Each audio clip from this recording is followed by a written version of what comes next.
4 गुरु कहा, जब कोई आप पर क्रोध और घृणा से चिल्लाता है, आपका अपमान करने की कोशिश करता है, तो ऐसी स्थिति में आप दूसरे व्यक्ति की क्रोध और घृणा को चुप रहकर कम कर सकते हैं। चुप रहकर भी आप स्थिति को बिगड़ने से रोक सकते हैं। जब आप ऐसा नहीं करते हैं और दूसरे व्यक्ति के क्रोध का उत्तर क्रोध से दे देते हैं, तो परिणाम काफी भयंकर होता है। यदि आप उस समय चुप रहते हैं, तो यह बात उस क्रोधी व्यक्ति के दिल में महसूस होती है।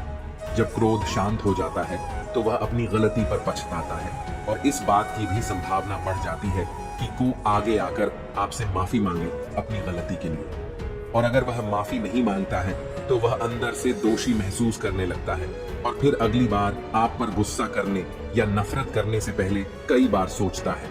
लेकिन आपको हर हाल में या हर समय चुप भी नहीं रहना चाहिए। अगर कोई गलत कर रहा है, तो उसका जवाब आपको देना चाहिए, क्योंकि कुछ लोग ऐसे भी होते हैं जो हमारी खामोशी को हमारी कमजोरी समझते हैं। गुस्से में चुप रहने का यह तरीका केवल परिवार, करीबी रिश्तेदारों और कुछ करीबी दोस्तों के लिए ही सही है, हर इंसान के लिए नहीं। अगर आप हर जगह खामोश रहने लगे, तो इसका गलत इस्तेमाल भी हो सकता है। 5 गुरु ने आगे कहा, 5वां, जब कोई व्यक्ति अपने जीवन की कोई दुखद घटना या अपने जीवन की परेशानी साझा कर रहा हो, ऐसे में आपको चुप रहना होगा और सिर्फ उसकी बातों को सुनना होगा। ज्यादातर लोग ऐसे हैं कि उनके सामने किसी ने उनकी समस्या सुनाई नहीं कि उन्होंने समाधान देना शुरू कर दिया। हालांकि जब कोई व्यक्ति अपनी समस्या हमारे साथ साझा कर रहा है, तो वह हमसे किसी सुझाव की उम्मीद नहीं करता है। वह चाहता है कि हम उसकी बात ध्यान से सुनें, क्योंकि जब हम उनकी बात सुनते हैं, उस व्यक्ति को आंतरिक शांति मिलती है। उसे लगता है कि कोई मेरी बातों को समझता है।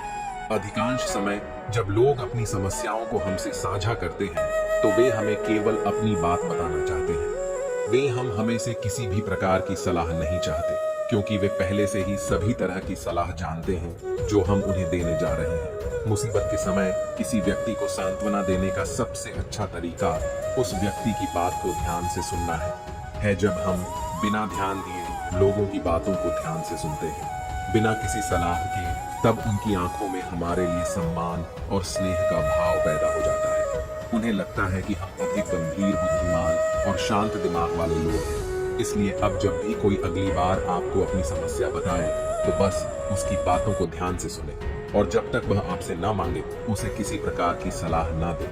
गुरु ने कहा, मेरी एक बात हमेशा याद रखना, जब आप कम बोलते हैं, तो लोग आपकी ओर अधिक आकर्षित होते हैं कि आप कौन हैं और आप क्या सोचते हैं। शिष्य ने हाँ में सिर हिलाया। शिष्य अब गुरु के शब्दों को समझ गया था कि किन परिस्थितियों में उसे चुप रहना चाहिए। उसने यह भी सीखा था कि कम बोलने से वह आश्रम में अपनी प्रतिष्ठा वापस पा सकते हैं। उसने गुरु को धन्यवाद दिया और वहां से चला गया। जहां नदी गहरी होती है, वहां जल प्रवाह अत्यंत शांत व गंभीर होता है। मौन एक ऐसी आदत है जो कठिन परिश्रम है, लेकिन आत्मा के लिए अच्छा है। जब भी कभी इस दिल को उसकी याद आती है, तो यह अपनी खामोशियां भी खामोश हो जाती हैं। कभी कभी इंसान थक जाता है तो न सफाई देता है। जो सफाई मांगता है, अक्सर वह खामोश होकर चला जाता है। इंसान को उस जगह हमेशा खामोश रहना चाहिए जहां 2 कौड़ी के लोग अपनी हैसियत के गुण गाते हैं।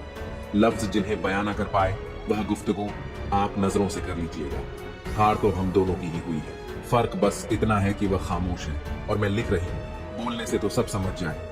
आगे जो मेरी खामोशी को समझे, मुझे उसकी तलाश है। खुशी कहाँ? हम तो गम चाहते हैं, खुशी उन्हें दी जिन्हें हम चाहते हैं। मौन एक ऐसी आदत है जो कठिन परिश्रम है, लेकिन आत्मा के लिए अच्छा है। लंबे समय की खामोशी रिश्ते को पहले जैसा नहीं रहने देती। जब आप एक अच्छे उत्तर के बारे में नहीं सोच सकते, तो मौन सुनहरा होता है। आत्माओं को छूने में सक्षम होने के लिए हमें मौन की आवश्यकता है। मौन किसी भी गीत से अधिक संगीतमय है। मौन आपके विचार से बहुत अधिक कहता है। शोर और जल्दबाजी के बीच खुशी से जाओ और याद करो कि मौन में क्या शांति हो सकती है। जहां नदी गहरी होती है, वहां जल प्रवाह अत्यंत शांत व गंभीर होता है। जब कुछ कहने को हो तभी कहिए, अगर कुछ कहना चाहते हो तब मत कहिए। सवाल का जवाब शांति से मिलता है, बहस करने से जवाब खो जाता है। भय से उत्पन्न मौन पशुता और संयम से उत्पन्न मौन साधुता है। जरूरत से ज्यादा खामोश रहना मेरी सबसे बड़ी कमजोरी बन गई थी।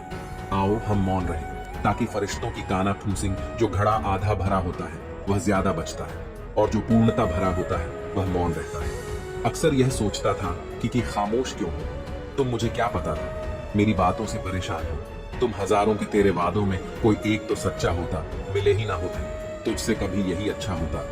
आज इंसान गिरे तो हंसी आ जाती है और मोबाइल गिरी तो जान निकल जाती है। दूसरों की इज्जत उछालने वाले की एक दिन खुद की ही इज्जत उछल जाती है। कोशिश करिए कि इस उछल कूद से दूर रहिए।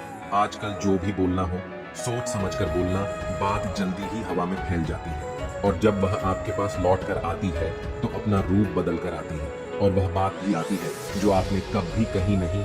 तारीफ और इज्जत कमाई जाती है, वह मांगने से नहीं मिलती। दुनिया में झूठे लोगों तो बड़े नजर आते हैं, सच्चे लोग तो इल्जाम से ही मर जाते हैं। जब आप शराब पीकर मंदिर, मस्जिद, गुरुद्वारे और चर्च नहीं जाते हैं, ने वाली बहन रहती है, सम्मान देने वाली पत्नी रहती है, कहते हैं खाली हाथ आए थे खाली हाथ जाएंगे। सच तो यह है, सब कुछ जो दिखता है शरीर, रिश्ते, धन संपत्ति, नाम, ओहदा न साथ लेकर आए थे न साथ ले लेकर जाएंगे। संस्कार और कर्म जो दिखते नहीं, वह साथ लेकर आए थे और साथ लेकर जाएंगे।